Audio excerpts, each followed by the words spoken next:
Hi hello അസ്സാം വലൈക്കും good morning. രാവിലെ തന്നെ ഒരു പരിപാടിയായിട്ട് ഇറങ്ങിയിട്ടുണ്ട് കേട്ടോ. ഒരു സാധനം കിട്ടിയിട്ട് കുറച്ച് ദിവസമായി. എന്താണെന്ന് കാണിച്ചു തരട്ടെ.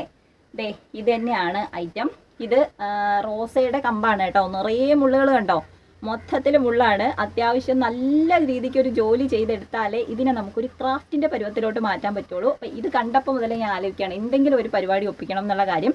തൊട്ട് താഴത്തെ വീട്ടിൽ നിന്ന് കിട്ടിയതാട്ടോ. എടുത്തുകൊണ്ട് വെച്ചിട്ട് ഒരു മാസമായി. ഇനി വളരെ കഷ്ടപ്പെട്ട് കെയർഫുള്ളായിട്ട് ദേ ഈ കാണുന്ന മുള്ളുകളെല്ലാം കളഞ്ഞെടുക്കണം കേട്ടോ. അതിന് വേണ്ടിയിട്ട് ഞാനിവിടെ കത്രിക എടുത്ത് വെച്ചിട്ടുണ്ട്. നല്ല രീതിക്ക് ഉണങ്ങിയതുകൊണ്ട് ചെറുതായിട്ട് ഇങ്ങനെ തട്ടി കൊടുക്കുമ്പോൾ തന്നെ ഈ മുള്ളുകളൊക്കെ പോകും കേട്ടോ. അപ്പോൾ ഇതെല്ലാം തട്ടിയെടുത്ത് നമുക്ക് ഒരു മുള്ളു പോലും ഇല്ലാണ്ടാക്കി എടുക്കണം കേട്ടോ.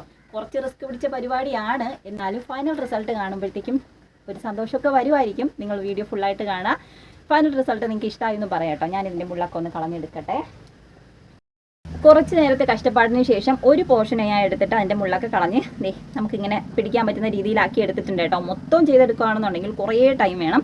അതുകൊണ്ട് നമുക്ക് ഓരോരോ പോർഷനായിട്ട് ചെയ്തെടുക്കാവേ. ഇനി ഇതിൻ്റെ അകത്തേക്ക് നമുക്ക് പെയിൻറ്റ് അടിച്ചു കൊടുക്കണം. ഏത് കളർ പെയിൻറ്റ് വേണമെന്ന് ഭയങ്കര കൺഫ്യൂഷനാണ്. വൈറ്റ് വേണോ, ഗ്രീൻ വേണോ, അതേ ഒരു ഡാർക്ക് കളറുണ്ടല്ലോ അത് വേണമെന്നൊക്കെ ഞാനിങ്ങനെ ചിന്തിച്ചു. അവസാനം ഞാനൊരു ഡിസിഷൻ എടുത്തു. അപ്പോൾ പെയിൻറ്റ് അടിച്ചിട്ട് കാണുക കേട്ടോ. അപ്പോൾ ഇതിൽ പെയിൻറ്റ് അടിച്ചിട്ട് കാണിച്ചു തരാവേ. അവസാനം ഞാൻ വൈറ്റ് കളർ പെയിൻറ്റ് തന്നെ അടിച്ച് സെറ്റാക്കി എടുത്തിട്ടുണ്ട് കേട്ടോ. എങ്ങനെയുണ്ട്, നല്ലതാണോ, ഏത് കളറായിരുന്നു എന്ന് യോജിക്കുന്നതെന്നൊക്കെ പറയും കേട്ടോ. ഇനി ഒരു വീഡിയോ കൂടി വരാനുണ്ട്, നമ്മുടെ sit out make over video. അതിൽ നിങ്ങളിത് കാണുമ്പോൾ നിങ്ങൾക്ക് മനസ്സിലാവും എന്തുകൊണ്ടാണ് ഞാൻ വൈറ്റ് കളർ ചൂസ് ചെയ്തതെന്നുള്ള കാര്യം. ഇനി ഇതിൻ്റെ അകത്ത് വെറുതെ നിന്നിട്ട് ഭംഗിയില്ലല്ലോ.